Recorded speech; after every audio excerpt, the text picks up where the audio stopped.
Welcome back to the Creative Process podcast with myself, Jared Klein. Today, obviously, we have a guest on. His name is Ben Sparrow. We'll get into Ben very shortly here. But first off, I want to thank the viewers for coming out today. It's always nice to hear feedback and see that people are consistently listening. It's really awesome. That was the goal, and making sure that this podcast has stuff that's informative for the viewer and the viewer's learning from the content that the guest and I try to put out. So yeah, thank you, Ben. Thank you for coming on today. I really appreciate it. I know we've had some issues. I forgot about recording yesterday, and now you're able to reschedule to this morning. So, well, at least afternoon for you, this morning for me. So, again, thank you for being on. How are you doing today? Yeah, no problem. Rescheduling wasn't a problem at all. I'm doing good. I'm excited for the podcast. Yeah, it should be a good one. We're going to be talking about something that we haven't talked about on the podcast yet. As the viewers can see by the title, it's going to be about thumbnails. I had Ben on today, or I wanted to get Ben on today because he's worked with creators like Cal Freezy, Theo Baker, Chip, people like that, known people within the YouTube scene.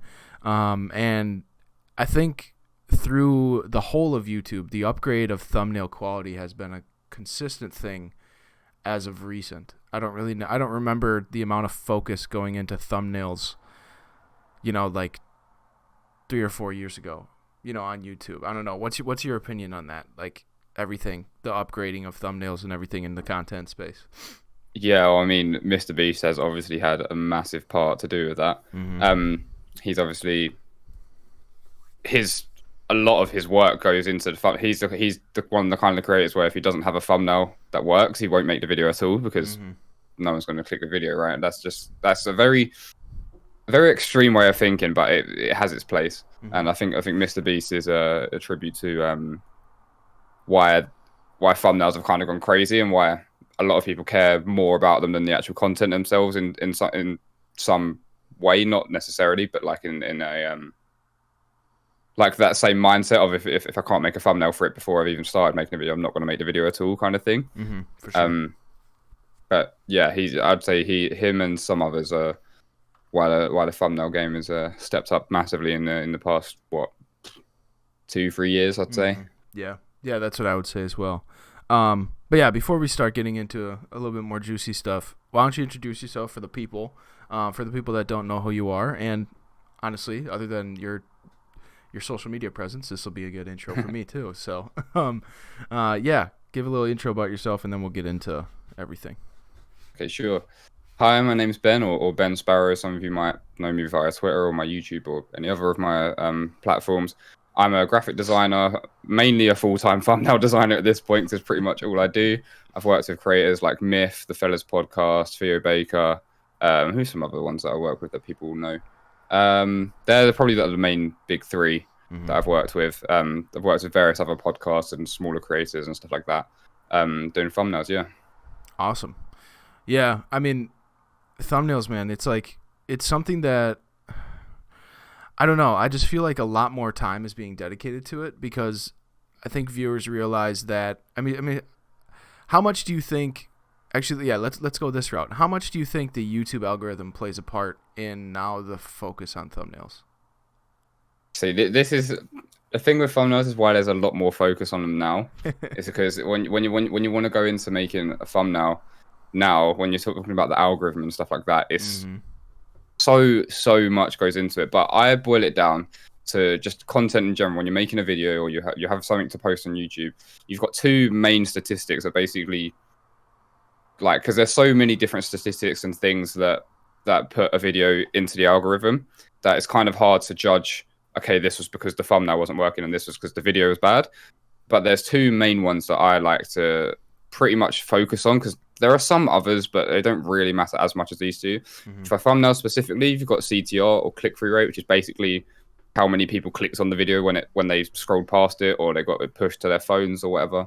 And then you've got retention, which is how many people watched the whole video or watched a long portion of the video. Because those two things are basically what boosts your videos into the algorithm. Because as Mr. Beast said on I don't know what podcast, but he said it on the podcast before, if you just replace the word algorithm with audience in any any sentence, it's interchangeable because that's how the algorithm works. Harris Heller recently did a video on the YouTube algorithm and basically said the same thing: is how much the audience engaged with the content. So how much did the audience click on it? How much did the audience watch through? It's not an algorithm. It's not just, oh, YouTube didn't like this video. It's the people, because the algorithm works as it tries to be the mind of the audience. So if someone who regularly watches your video clicks on your video as soon as it drops and watches it the whole way through, people with similar watching habits to them, it will push it to, because I go, oh, they might like this video. And if they watch it all the way through, it's going to push it to people that have similar watching interests to them, and so on. And that's how you kind of hit the algorithm, and some videos boom and keep chugging views over time, and that's how some just die after a week of it being uploaded. Yeah, that I did see that video by Harris. He makes great content. I love all the content that he makes, but like that technical like side of content creation that has to be considered when you're creating these types of things. Like he's definitely the person that I've seen explain it the best. I was gonna ask about that podcast clip as of recent that came up with Mr. Beast about how much he pays for his thumbnails, and I think that in the sense shows how much and how important, like how much he values it and how important thumbnails are, like for creators, but not only for creators, but how much of an impact it is for like the pinnacle of creators. You know, like he's like at the point where, I mean, in all honesty, he could put a shitty thumbnail and it'd still get views, you know, because he's fucking Mr. Beast. By the way, you can swear if you like to swear, if you haven't realized yet. But yeah, like he's realized the importance of thumbnails and still making an effort to make sure that he has the best thumbnail possible, to, you know, consider those stats that you mentioned, CTR and retention, because he knows he just knows the complete and underlying value of how important those things are. So when it comes to designing a thumbnail, like, I mean, obviously, like, people look at a thumbnail and it's like, oh, it's this, you know, small bit on the screen. You know, how much does it really, like, how much is really considered and how much does it really make something clickable? So, like, when you're designing, let's say when one of your clients comes to you with, like, the direction for the video or however they come to, like, kind of run through your process from, like, point A, from, like, initially when the client comes to you to finish. Yeah, so there's a lot to consider. I mean, the stuff that I work the most consistently with, at least at the moment, is I'm kind of changing things up a little bit in the background at the moment, but is podcast clips. So that's usually, so the main one I work with is the Fellas podcast. That's the first podcast I started running with, and when they started, they didn't have the Spotify deal, so it was the full podcast out every week, and then a clip every weekday or even every day. I think it might have been 6 clips, and then the full podcast to make up the 7 days. So when you've got a guest on, obviously they'll try and get, you know, the biggest guest that will be a big hit with their audience, so it gets more clicks, gets more watches, whatever, people enjoy it. So we really like to celebrate the guest on the thumbnails. So if it is me going on the podcast or whatever, or Mr. Beast say going on the podcast, the main thumbnail will have obviously Mr. Beast on there, Carol and Chip, and there wouldn't really be much else because the Fellas is just kind of about the wacky conversations they have and stuff like that. And then the clips every week, you'd have Mr. Beast's head as big as possible. Honestly, if they've got a good clip title, it usually helps out a lot. Titles are massive in making a good thumbnail, because sometimes I can just tell by the titles I get given and things like that like it's not going to be a great video no matter what thumbnail I make for it. But yeah, so that's kind of how it runs. So sometimes it's a case of putting things out consistently, like a podcast, just keeping people entertained. Because clips, right? If you're a fan of the podcast, you're going to watch the whole podcast anyway. If you've just discovered one of the clips of Mr. Beast on the podcast in your suggested feed and you like it, you might go and follow the podcast. So it's a slight different. There's different strategies to doing different thumbnails and stuff. Like so much goes into it. Like I'd honestly sit here and talk about thumbnails for about 2 flipping hours straight, because there's so much that goes into not even just as to how well they perform, just strategize before you've even touched Photoshop. Like just strategizing, like, okay, how can we do this? How's this going to work? There are a few the Mr. Beast has kind of created this YouTube meta, which I have mixed feelings about, because for thumbnails and clicks, it does great. But for content wise, I find that the people that make those style of content, I don't actually end up like subscribing to them or like following all of their videos. It's just like everyone that follows that kind of Mr. Beast format, it's great for viral videos. So it's great for sending things viral and hitting the algorithm. But I don't find it necessarily makes a good link with like the creator, like you actually following them for them. Like Mr. Beast is more of a spectacle, right? You watch a Mr. Beast video because he's spending tons of money that no other creator spends on videos and does these crazy things, got these crazy sets. But do people really do it because they care about Mr. Beast and they like him as a personality? Some do. I personally, I kind of don't. I don't really watch that much like kind of them viral style videos. But to link it back to the question of like how much a thumbnail can affect things and how much technical kind of stuff goes into it, it's kind of a difficult question because, again, there's so many different things in the algorithm that can boost that thing. Part of it could even be your audience are just busy that day. Sometimes, I mean, no, it's a very rare thing, but sometimes you might have to post a video and it's like Halloween or something, or there's a big event going on somewhere, or something else on YouTube is just happening that's bigger. So sometimes you can't even predict how well videos are going to do. Sometimes you can. But yeah, the thumbnail, and I relate this to all other aspects of design as well. If you've got the best product in the world, right, you're going to go sell it. If it looks like crap on a Twitter post or an Instagram post, or you haven't even posted about it on Instagram, no one's going to buy it, right? It could be literally the best, most life-changing thing for everybody in the world. It could solve world hunger, right? But if you can't market it to anyone, no one's going to buy it. It's not going to get out there. I feel like that's the same with thumbnails. And I have a weird standpoint with because you mentioned about how much Mr. Beast pays for thumbnails and stuff. I have a weird standpoint with how much people pay or at least expect a thumbnail to cost, because it's if you go to hire an editor, right? If you just take you're starting a YouTube channel, I mean, you have a YouTube channel, you've got a thumbnail designer and you've got your editor. Just as an expectation, right? You're expected to probably pay the editor a lot more, right? And the thumbnail. But in theory, this is just completely like theoretical. In a theoretical world, if your thumbnail sucks, no one's going to watch the video that editor's edited really well. Yep. So why is there such a big pay difference? I get it, because obviously editors, like revisions, it takes a lot longer. It's a lot more like manpower, like man hours. But not even necessarily sometimes. But yeah, so I have a weird standpoint. I'd like to see one day the thumbnail like not community. What's the word for it? The industry, I guess. Okay. Come a bit more in line with the editing, because I feel like CTR and retention, like I said before, them two are both just as important as each other to make a thumbnail do well. So in a way, sorry to interrupt you. So in a way, because CTR obviously is the thumbnail 100%. Like there's no content of the video that is being showed to someone looking like browsing for a video.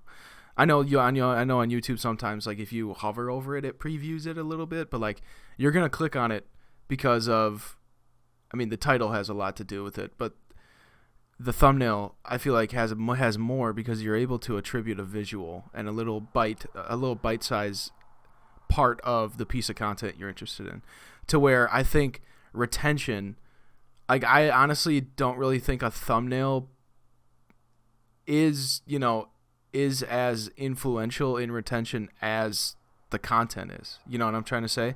Like, yeah. The thumbnail gets people there. The way the content is edited and put together, and the storytelling and everything, that's what keeps people there. Like I think they work more hand in hand than people are like.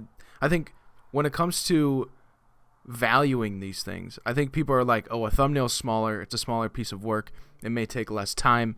Editing, you're editing a 20-minute video, who knows how much raw footage you had, so people are just going to think editing is more work, they should get paid more. But in actuality, they should really get paid the same, because it brings the creator almost equal value, to the whole motive. It's like it's kind of crazy. Back on what you were saying, it's like the whole don't judge a book by its cover type of notion is completely thrown out the window when it comes to YouTube. Like, people aren't going to click on the video, like you said, if the fucking thumbnail sucks, Yeah, 100%. So it's like there you have to judge a book by its cover. So like how influential both these types of things are, Like, one, you have to get people to click. Then if they click and they're not staying, it's kind of pointless.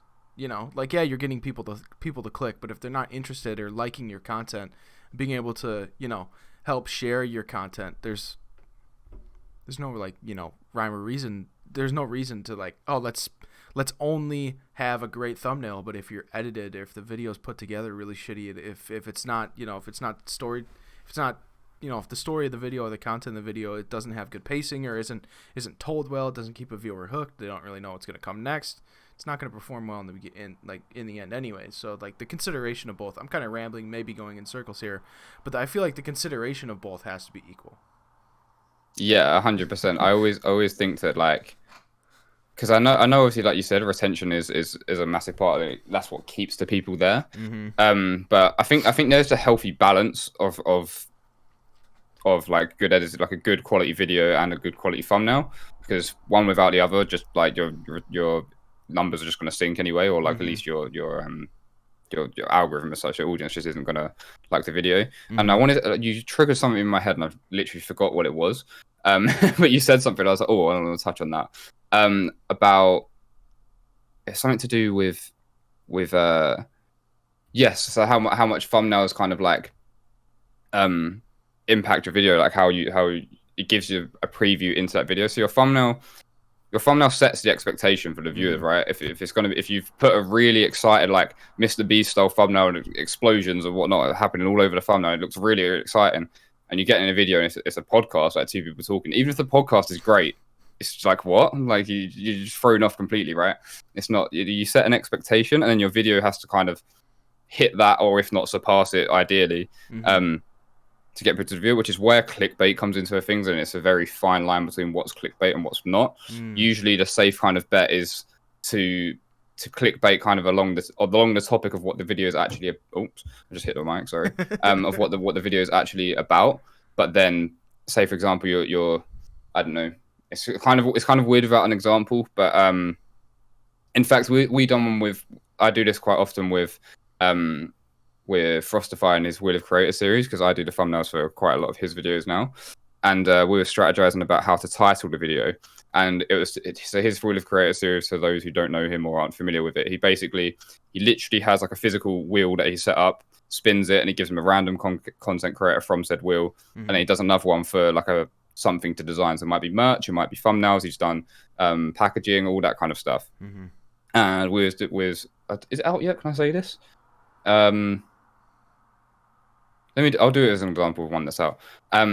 With like for example, what's the one? I can't remember which one's. Oh, it's the Valkyrie one. The Valkyrie one's out now. Recently, yeah.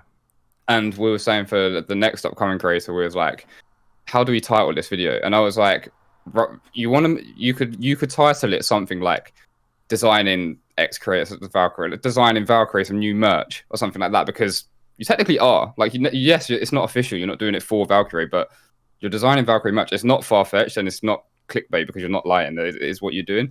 It's those tiny, they sound like such tiny things when I say them. I sound like a complete geek when I'm talking about like these these titled things, like the things you can do to optimize videos and views and get clicks and all that kind of stuff. But when all these small things, like attention to detail and anything in design, when you do a lot of small tweaks, it just makes the whole thing like seamless and work together better.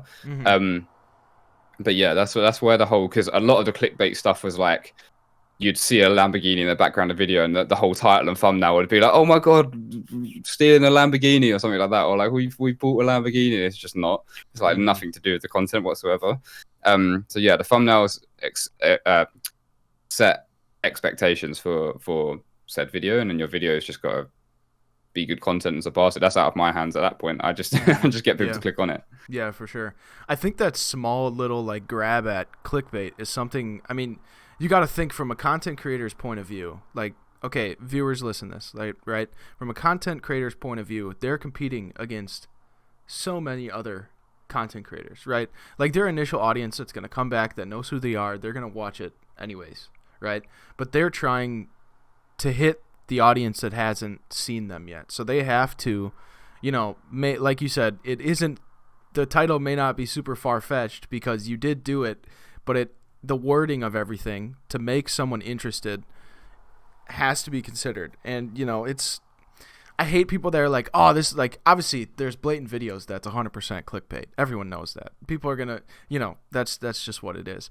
But like with the small nuances of even slightly grasping at the clickbait aspect, like if it's not like what you said, oh my God, we stole a gold-plated Lamborghini and ran away from the cops, and the video is about just, you know, like a vlog style video. Obviously people are going to get upset. Like for Frostify's video, like if he's designing merch for a creator, you know, it's in the end, like that is what it is. He's designing something for the creator, you know, it's,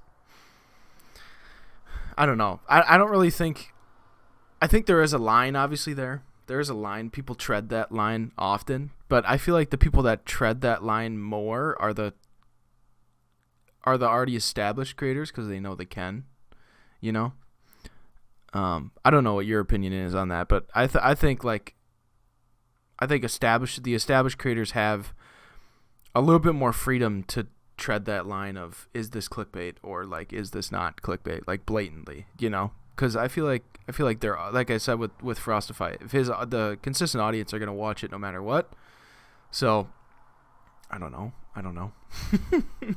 Yeah, it comes in a weird thing, and it all links into, like I was saying, how there's so many different like ways to strategize a thumbnail for something. Because like I touched on briefly with the fellas at the start, we strategize the main podcast thumbnail to hit the core audience, so the people that follow the fellas, that watch every episode, they listen to every episode on Spotify or whatever it might be, because we want to get them interested in the guest, or just a lot. In fact, funnily enough, the episodes that do very well with the core audience fellas are actually just the ones where it's Cal and Chip. They do a solo episode every now and again, and the audience love it for whatever reason.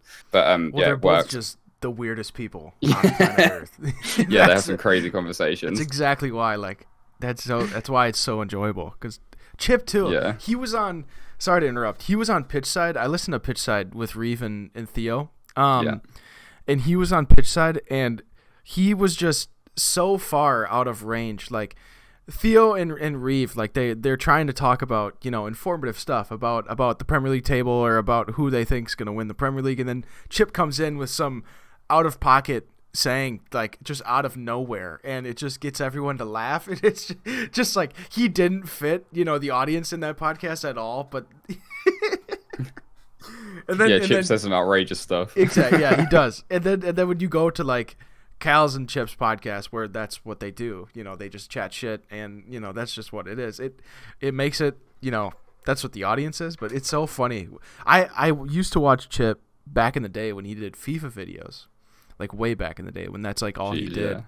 And like he was kind of out of pocket then, but now he's just like developed this, at least when it comes to content creation. Obviously I don't know him personally. He's developed this persona to where he just doesn't give a shit, and I hope that's how he is in real life, because he's fucking hysterical. Yeah, it's pretty similar. Sorry for interrupting you, but I had to mention that because he makes me laugh every time. He doesn't even have to, like, even just looking at him. So if he somehow listens to this, I guarantee he won't. But if he somehow does, just looking at him, just how kind of goony he looks, it just makes it so much better. No, yeah, I get what you mean. He just hits with some unexpected stuff sometimes. Funnily enough, I used to do the thumbnails for Pitch Side at the very, very start of it, but I'm not that much of a sports designer. I honestly don't even follow football that much as I probably should. Like I love it, and I love playing it, and I like to watch it, but I don't go out of my way to watch it. Like I don't follow it heavily. Like if it's on, or if I happen to somehow get like a spare ticket to go to a game, I'll go. But yeah, it's just funny. Yeah, I mean, like, I don't know how much time. Like, I feel like if we keep talking about thumbnails, we may be going into circles here. But like, I don't know, like, when the transition was when it came to YouTube. Like, all of a sudden, people were realizing, do you think it was because people were realizing that YouTube may be able to be like a viable career path?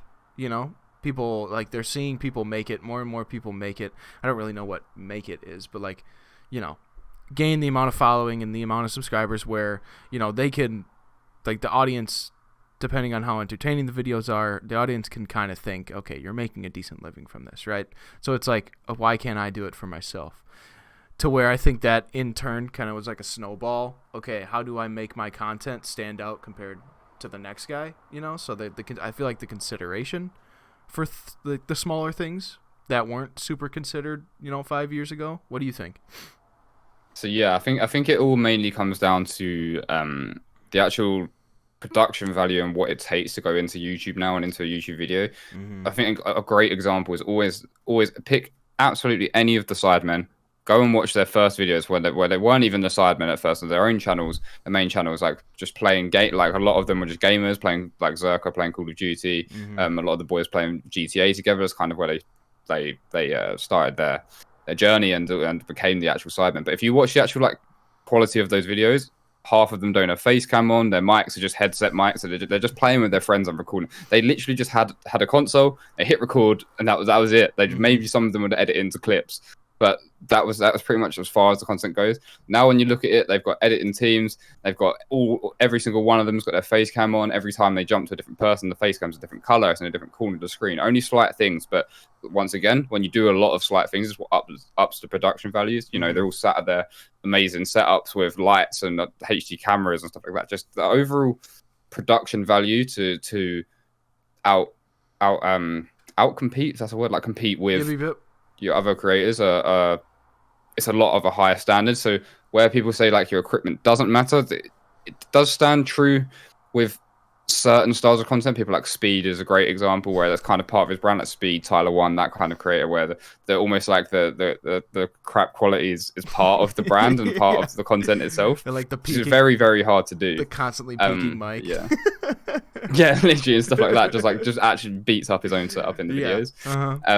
But so that does play a part into it. But overall, like just now as a general, like as much as a lot of YouTubers will hate me saying it, or not me saying it, but just hate people saying it, but because there's almost like this YouTube verse. Like, why am I holding this wire? What the hell? This YouTube verse, this YouTube verse mainstream media kind of like rivalry, and a lot of YouTubers don't like the mainstream media or watch it, and some creators go into the mainstream media and all this kind of stuff. And as much as people hate to say it, they are slowly coming together, because people like Mr. Beast and also the Sidemen now with their Sidemen Sundays. You watch any of their Sidemen Sundays, they've got these amazing sets. They're almost like a whole TV set. So they've got production teams, like it's actual just groups and groups of cameramen and GoPros everywhere, and like Conlo runs it all. It's literally just a production like manager. Like you wouldn't have any of this stuff even for Sidemen Sundays, like when they first started doing it. And now if you're trying to do something similar, even Beta Squad, who've started within the last year, their productions instantly just had to be on the same level as the Sidemen at least to even get some traction. And it's just the production value goes up, and when you've got so much going into that, I think people they've invested a lot more money into it and a lot more time. So I think, you know what, we need it to do well, because we need to A, make the money back, or B, your aim of your YouTube is to get the most views and subscribers and like get people to watch the whole video as possible. And once again, when you boil that all down, it comes to what makes it happen. It's the thumbnail, and it's the content being edited itself, and actually just the content that you record itself can play a massive part. You could have the best editor in the world, but it also a lot relies on the content creator. Not so much anymore, because you can do some editing tricks and stuff to, like put some funny moments in there that didn't actually happen when you recorded. But yeah, so I think that the overall Mr. Beast didn't help with that, because he's just made everyone that wants to compete with him has got to go and spend crazy amounts of money on the production and stuff like that. But that's ultimately what it is, and I feel like in maybe in the next few years, YouTube will almost be on the level that we get some stuff on like mainstream media and Netflix, like game shows. Like Sidemen even done a video using a TV game show set, like it's called The Wheel, I think it was. They literally just hired the studio. They didn't do anything. They didn't take their own stuff and do it. They just used the studio themselves and just put their them and their friends on their set. So I feel like it makes it a lot harder to get into YouTube, and it's making it slightly less accessible to at least start out. It's quite hard to get noticed if the quality isn't half decent when you start out. Whereas before, you could just hit record and record a COD montage, and post it. That would be it. Whereas now there's a lot more that goes into it, and there's a lot more. You have to sacrifice a lot to even start out on YouTube now. Yeah, I get that 100%. I think that's a driver for people wanting to do it more. Because I mean, you have these people that want to make content. Want to make it super enjoyable. So then they look to, well, how can I stand out? To where now they I feel like yes, there is a gap between, like you said, you can't just post a COD montage anymore and get a decent amount of views. It's now, I think, more quality content is being shown. The quality of the content on the platform is just going through the roof, because now, I mean, like we said, this whole podcast, people have to compete to be able to stand out between other creators. So I don't know, I just think it just elevates everyone and elevates the scene and the quality of the scene. I don't know. I mean, I feel like anyone that, I mean, in the beginning, if they get into content, they're going to know they're going to have to work their ass off to be able to, be seen anyways. So they know they're going to have to work for it. And now they're just considering different things that haven't been considered before. Back in the day of COD montages, if you want to go there, it's who can play the best. Like, you're still competing. It's just the sense of where you have to compete and what aspects you have to consider, doing better in is shifting. It all comes down to, who does it better in the end. Let's be honest. Yeah. But that's all right. YouTube is always like, you have to stand out in some way or another. Some people, it might be if people in your space, for example, I mean, I don't know, a lot of people do, but let's say in the design space, no one had like really like high production quality in terms of just even the actual physical quality of the video, like having a nice camera and nice lights. Instantly, if someone found your video, they go, oh, this is nice, this is good. If the content's good and the quality of the said content is good, they're going to subscribe. So that could be one way you stand out. Some people, it's like speed, where it's just crazy, just viral moments, just absolutely, you can't expect what's going to happen. You can't even predict it. All that kind of stuff, just complete kind of like randomness. Or it might even just necessarily like be your personality itself. Maybe you're very different in the way, or how the videos are structured in a niche. It can all, there's so many different things to consider when trying to make your content stand out. But thumbnails are just one piece of the puzzle. Yeah, for sure. All right. Well, I mean, thank you for coming on today. I mean, we've hit on things that we wanted to talk about. We even hit on things even more than we wanted to talk about. So, again, it was awesome having a conversation with you about this. I knew you were going to be the perfect person because you have the experience working with some of the, I guess YouTube scene's maybe biggest creators. Would you consider Cal and Chip and I mean, I know Myth is one of the biggest gaming creators, but you have experience working with some of the people that are well established on the scene or within the scene. So making content and making the thumbnails for their audience is, obviously something pretty huge within the scene. So again, thank you for coming on. I hope you had a good time. Again, thank you for being flexible with me forgetting about it yesterday. I woke up and it was like, I just completely dawned on me, and then all of a sudden you messaged me and you're like, are we doing it? And I was like, oh shit, my bad. My bad, man. But yeah, again, thank you. I can't say thank you enough. It was an amazing conversation. For the people listening, go down below, catch Ben's socials down below. If you want to connect with the man, he posts, pretty avidly on Twitter. I follow him on Twitter, so he posts a lot of his stuff that he's creating on Twitter.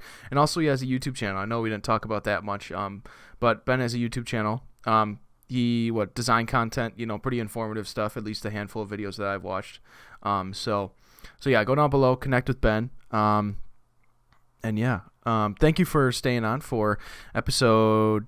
Did I say what episode this was? Did I ever say? I don't think you did, no. Episode 22. Thank you for staying on for episode 22, viewers. But yeah, as always, make sure you tell someone that you love them, and we will see you in episode 23. All right, we'll see you. Peace.